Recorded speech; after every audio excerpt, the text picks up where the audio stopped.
international law is one of these things. It's a little bit like the air, where it's everywhere. We don't really notice it. So when you get on a plane and you fly to Europe, the ability to get on that plane, cross over the airspace of other countries, sometimes you see the little map when you're in the plane and it shows you're crossing over Greenland or whatever. All of that is governed by international law in different ways. Different treaties are in place to take care of all the questions that might arise about aviation. So that's a really mundane example. And then at the other extreme, we've got much more contentious examples, like let's take the war in Iraq. So as most of us remember, in the run-up to the war, the Bush administration went to the Security Council at the United Nations and tried to get a second resolution. And they're doing that because there's a legal framework in place that governs the ability of countries to enter into armed conflict. So between those two bookends, zillion other examples, but I think the thing to recognize about international law is in a globalized world, in an integrated world, you're constantly dealing with things that are crossing borders, or you're crossing borders, and international law is usually playing some role in shaping that.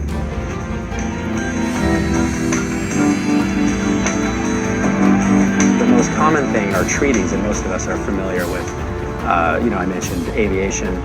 There are treaties governing that. The UN itself was created by a treaty. So treaties are kind of the backbone, a little bit like we think of statutes in the domestic context. But we do have something like common law. We call it customary law. So a good example would be the law of the sea. It's all kinds of rules about ships and their ability to go on the high seas and who can board and where they can cross. Most of that is governed by custom. And the idea is this custom kind of accrues over time, like the common law becomes entrenched and accepted as law. And then there's also courts, right? So we have the International Court of Justice, sits in The Hague.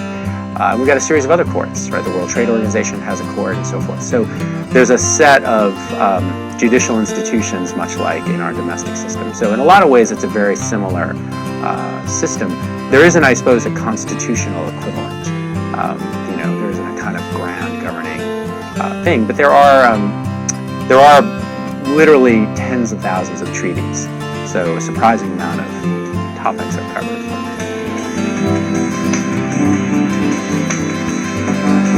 There are a whole wide set of international organizations. So, from the United Nations being the most broad, the most elaborated, probably the most famous.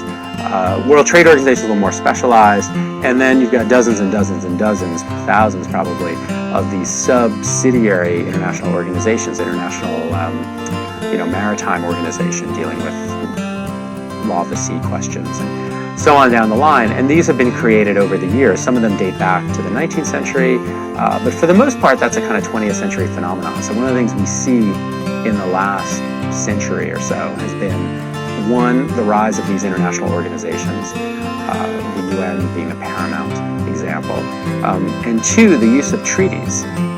Treaties existed in the past, but when we talked about custom and common law, that was much more common. Now we tend to codify that in a treaty.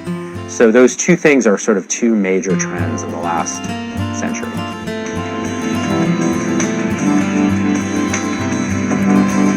Have a treaty, for example, in which every country is a member of that treaty and so would be governed by that. And in fact, we have lots of treaties that are pretty close to that, which you've got virtually every single country. The Convention on the Rights of the Child, I think, is a good example where only the United States and Somalia, when I last checked, were not parties to that treaty.